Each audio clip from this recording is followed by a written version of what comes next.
سلطان محمود غزنوی کے زمانے میں نا چوریاں بڑی ہونے لگی، بڑی چوری، روز چور آ جاتے، سارا علاقہ پریشان ہے۔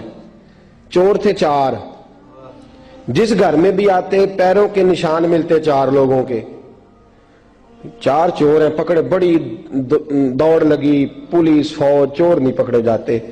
سلطان محمود غزنوی کہنے لگے تم سے نہیں پکڑے جائیں گے، میں ہی پکڑوں گا۔ کیا کروں گا؟ بولیے گا ذرا، میں پکڑ کے لاتا ہوں۔ کہا جناب کیسے؟ فرمانے لگے دیکھ لو پکڑتا ہوں۔ سلطان محمود غزنوی نے نقاب ڈالا چہرے پہ، پرانے کپڑے پہنے، بازار میں نکل گئے، 4 چور کھڑے تھے سامنے۔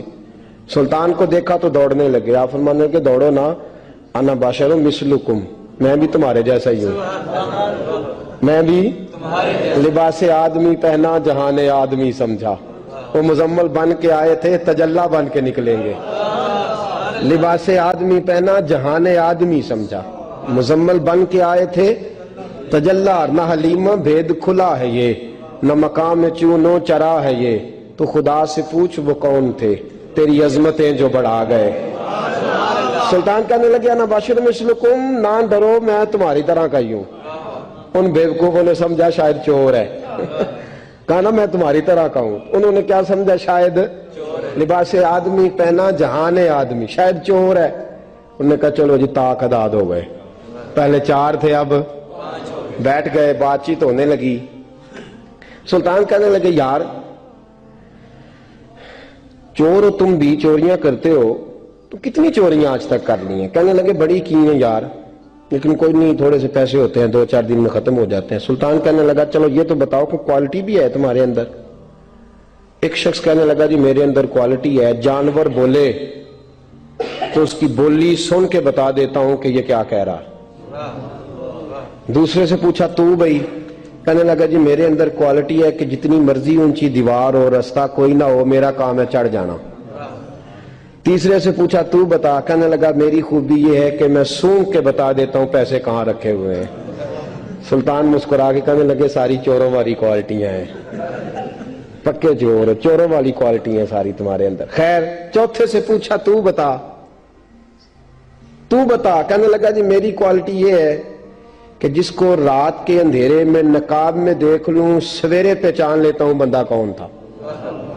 چھپا ہوا دیکھوں گا پر سویرے مجھے اندھیرا ہوگا، نقاب ہوگا، پر میں سویرے پہچان لوں گا۔ سلطان سے کہنے لگے ہم نے تو بتا دی، آپ بھی بتائیں۔ تو سلطان محمود کہنے لگے میری کوالٹی یہ ہے کہ بندہ پھانسی لگنے لگے، میں داڑھی ہلاؤں تو پھانسی سے اتر جائے گا۔ پھانسی لگنے لگے، میرا کام ہے داڑھی ہلانا اور بندہ پھانسی سے فارغ۔ نے کہا کیا بات ہے، پتے ایڈریس سب کے لے لیے۔ سلطان کہنے لگا یار تھک گئے، چوری ککھ دی وی تے چوری لکھ دی وی، تو آج بادشاہ کا گھر نہ لوٹے۔ روز جو تھوڑی تھوڑی کرتے ہیں تو بڑا ہاتھ مارتے ہیں، کچھ ہاتھ تو آئے نا۔ وہ کہنے لگے یار تو بڑا دلیر چور ہے، پہلے دن آیا اتنی دلیری۔ کہنے لگے چلو آج سلطان کا گھر لوٹتے۔ چلے محمود غزنوی کے گھر کی طرف، جب پہنچے نا دروازے پہ تو کتا بھونکنے لگا۔ جو کہتا تھا نا میں پہچان لیتا ہوں، وہ کہنے لگا کتا کہہ رہا ہے تمہارے اندر ایک بادشاہ بھی ہے، بادشاہ ہے۔ وہ باقی 3 کہنے لگے عجیب بیوقوف ہے، ہم تو ایک جیسے ہیں سارے۔ انہوں نے کہا نہیں انا باشر مثلکم، تو پاگل ہے، آج تجھے غلطی لگ گئی۔ دیوار بڑی اونچی تھی، وہ جو کہتا تھا نا چڑھ جاتا ہوں وہ چڑھ گیا، رسا پھینکا باقی بھی چڑھ گئے۔ اور جو کہتا تھا سونگ کے بتا دیتا ہوں، اس نے بتا دیا کہ اس کمرے میں خزانہ ہے۔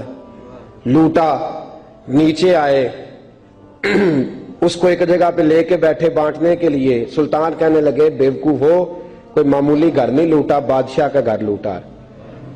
سویرے گلی گلی پولیس دوڑے گی، فوجی دوڑیں گے، ایک سوئی بھی پکڑی گئی تو پکڑے جائیں گے، خزانہ زمین میں دبا دو، بات ٹھنڈی ہوگی تو آ کے اس کو اکھیڑیں گے، بانٹ لیں گے۔ ایڈریس پہلے لے لیے تھے، وہ سب اپنے اپنے گھروں کو چلے گئے۔ سلطان آئے، سپاہیوں سے کہا کہ 4 بندے اٹھا لاؤ، اور فلان جگہ خزانہ دفن کیا وہ بھی اٹھا لاؤ۔ اب قاضی صاحب کی عدالت میں مقدمہ چلا، جرم ثابت ہو گیا، 4 کو سزائے موت ہو گئی۔ اب وہ 4 کہتے ہیں 4 تو ہم ہیں، 5واں کدھر گیا؟ 5واں کدھر ہے؟ انا باشر مثلکم، وہ کہتا تھا تمہاری طرح کہوں، وہ کدھر ہے؟ جس دن پھانسی لگنی تھی نا توجہ ہے آپ کی؟ جس دن پھانسی لگنی تھی محمود غزنوی نے کہا کہ پھانسی لگتے وقت پہلے مجھے ملا لینا. وہ جب جا رہے تھے نا وہاں پھانسی لگنے کے کمرے میں تو حکم تھا محمود کا. اب ان کو آئے لے کے چاروں محمود غزنوی کے پاس. تو رات کو تو نقاب میں دیکھا تھا, اندھیرے میں دیکھا تھا.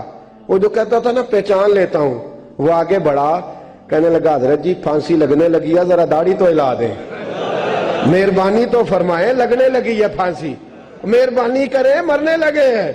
سلطان محمود کہنے لگے ان کو پھانسی, بس وہ داڑھی ہلی, پھانسی گئی. محمود غزنوی نے کہا چوری نہ کرو, دربار میں آ جاؤ, نوکری پہ بیٹھو, جو تنخواہ کہتے ہو دیتا ہوں, چوریاں چھوڑ دو. چوریاں بھی چھوڑ دی, بندے بھی بن گئے.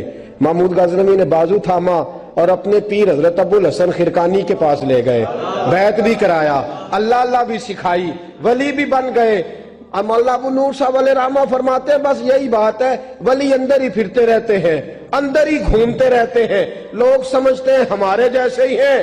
بس تعلق ٹھیک رکھنا, قیامت میں پھانسی لگنے لگے گی, ان کی داڑھی ہلے گی, اللہ نجات عطا فرما دے گا. فضل بریلوی رحمت اللہ تعالی علیہ ہمیں سبق دیتے ہیں, فرماتے ہیں دشمن احمد پہ شدت کیجئے, دشمن احمد پہ اشداء علی الکفار, دشمن احمد پہ ہلکی پھلکی ان کے ساتھ نفرت نہیں. یہ قرآن مجید کا سبق ہے. دشمن احمد پہ شدت کیجئے, ملحدوں سے کیا مروت کیجئے. جو بے دین ہو جائے وہ مروت کے قابل. ہمارا عجیب معاملہ ہے, وہ ہمارے بچے کاٹتے ہیں, ہم کہتے ہیں نہیں بات بیٹھ کے کرنی چاہیے. وہ ہمارے ٹکڑے کر رہا ہے, خون پی رہا ہے, ہم کہتے ہیں نہیں ٹیبل ٹاک کرنی چاہیے, ہم نے بات کی ہے, سفیر کو بلایا تھا. یہ کس قسم کی گفتگو ہے بھائی؟ وہ تیرا خون پی رہا ہے, تو جواب میں کہہ رہا ہے نہیں نہیں وہ ہم نے بات کی ہے اقوام متحدہ میں, کل پرسوں بیٹھیں گے آپس میں گفتگو کریں گے, صحیح ہو جائے گا مسئلہ. اشداء علی الکفار, اہل ایمان مومن کی پہلی صفت اللہ نے یہ بیان فرمائی کہ وہ کافروں پر وہ سخت ہے. پہلی صفت یہ ہے, من احب للہ و ابغض للہ و منع للہ و اعطى للہ فقد استکمل الایمان او کما قال صلی اللہ علیہ وسلم. حضور نے فرمایا اگر اللہ کی رضا کے لیے محبت کرنا ایمان کا حصہ ہے تو بغض رکھنا بھی ایمان کا حصہ ہے. اللہ کی رضا کے لیے بغض رکھنا بھی, یہ جو جذبہ ہے نا کفر کے خلاف جذبہ, یہ ایمان کی بنیاد ہے. لوگ کہتے ہیں اسلام محبت سکھاتا ہے, اسلام بھائی کون کہتا ہے اسلام نفرت سے؟ اسلام سکھاتا ہی محبت ہے, اسلام سکھاتا ہی.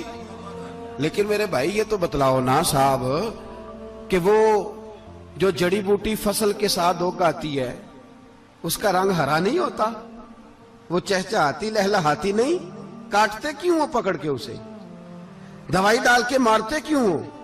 اس لیے کہ باقی فصل کو تباہ نہ کرے, باقی فصل کو نقصان. کافر پر جب تو سختی کرتا ہے تو اس کا مطلب یہ ہوتا ہے کہ وہ پھر دوبارہ ظلم نہیں کرتا, وہ زیادتی. ہماری کافر کے حق میں نرمی ہے. سعودی گورنمنٹ کا مراسلہ آیا, انہوں نے کہا جناب ہمیں شکوہ ہے پاکستانی حاجیوں سے کہ حجنے جب جاتی ہیں تو یہ برقع نہیں پہنتی, نقاب نہیں اوڑھتی. یہ باقاعدہ مراسلہ ان کی وزارت حج نے پاکستانی, مجھے چونکہ موقع ملتا رہتا ہے حج ٹریننگ پہ جانے کا تو ہمیں وہ پڑھاتے ہیں, کہتے ہیں جی یہ آپ دیکھ لیں. باقاعدہ مراسلہ آیا, بڑی کھل کے بات کر رہا ہوں ذمہ داری سے. یہ جناب پاکستان کی جو بیبیاں یہاں حج کرنے آتی ہیں وہ بازاروں میں بغیر نقاب کے پھرتی ہیں, وہ کھجوریں خریدنے چاہتی ہیں تو بغیر نقاب کے, خوشبو لینے جاتی ہیں تو بغیر نقاب کے, لہذا انہیں پردہ کراؤ. اگر کوئی بی بی بغیر پردے کے آئی, چلے ایام حج میں تو احرام کی حالت میں تو ہم قبول کر لیں گے, لیکن اگر اس کے علاوہ آئی تو ہو سکتا ہے ڈیبورٹ کر دی جائے. باقاعدہ مراسلہ. عام غریب ملک کی, پاکستان کی, انڈونیشیا کی, سوڈان کی بی بی بغیر پردے کے نہیں جا سکتی, پر ٹرمپ کی بی بی بغیر پردے کے سعودی عرب جا سکتی ہے. ہم تو چپ کر گئے ہو نا, ویڈیو میری پہ بندی ہے, تو ہڈی نہیں, فکر نہ کریں, میں سچی بات کر رہا ہوں. سچی بات اور کھری کر رہا ہوں ذمہ داری سے. او بھائی اس کی بیوی پر کوئی پابندی نہیں, کوئی پابندی نہیں. وہاں تم نے تلواریں پکڑ کے رقص کر لیا, وہاں سب جائز تھا.